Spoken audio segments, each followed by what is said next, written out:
Yo, so Marc Lemont Hill was on the Joe Budden show. Shout out Marc Lemont Hill. Shout out the Joe Budden podcast. And I'm a Marc Lemont Hill fan. So when I heard him talking about R. Kelly, it kind of was like, kind of rubbed me the wrong way. And the reason it did is because it's like, and shout out to Flip, Queen's Flip, because he was the one really making the best points.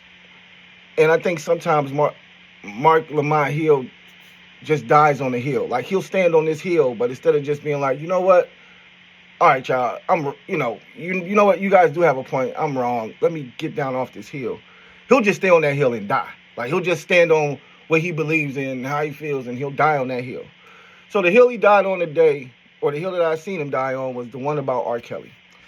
And he was saying how he's seen people getting calls from R. Kelly to sing happy birthday.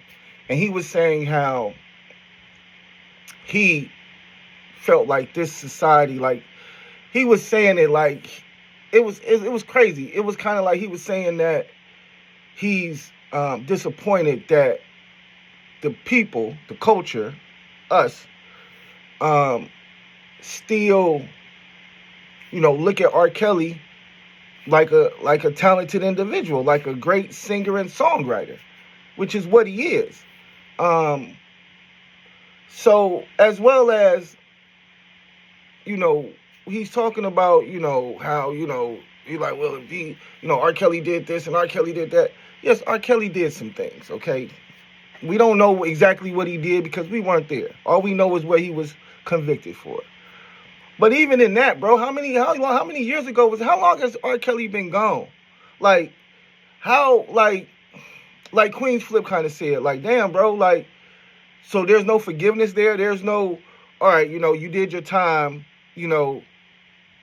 it's cool. Like, you did your time. You're a great songwriter. You can, you've paid your debt to society is really what they call that, paying your debt to society. So, if he's paid his debt to society, then what is the big deal with him? You know what I'm saying? With people wanting to have him sing his songs. Because the thing about it is that, and this is something that Queen's Flip said, if it didn't happen to you or your family members, unfortunately, a lot of people don't really care. You know what I'm saying? And there's a lot of reasons why people don't care. One of the reasons why people don't care is because, once again, we weren't there. We don't know. Like, there's still people who feel as though nigga R. Kelly is in there on some bullshit and it was a conspiracy to put that nigga in jail because he wanted money from Sony. He wanted his money from Sony. So there's still conspiracies out there about why R. Kelly's even in jail. I personally, I was around when R. Kelly did the first video and got off. And even with that, shit, niggas didn't care. Like, all right, he beat the case. He was on some freaky shit. He beat the case. R. Kelly's back making great hits, listening to great music. But when the new stuff came out, it was just weird to me. It was just like, once they started saying, all right, he was trafficking women because he was, having sex with them across state lines. It's just messy to me.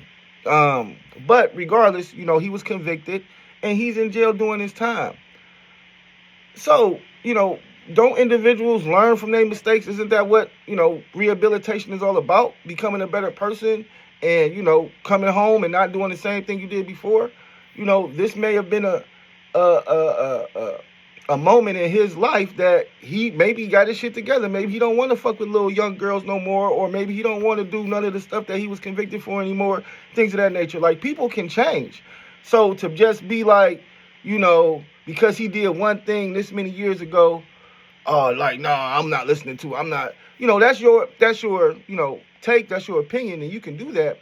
But I just feel like, we got to give each other some type of grace. Like, Jesus, like, nah, I'm not saying that when R. Kelly comes home, I'm going to tell my daughter to go over there and kick it with him and all that other shit. No, of course, you're going to take some precaution when it comes to R. Kelly and women and stuff, of course.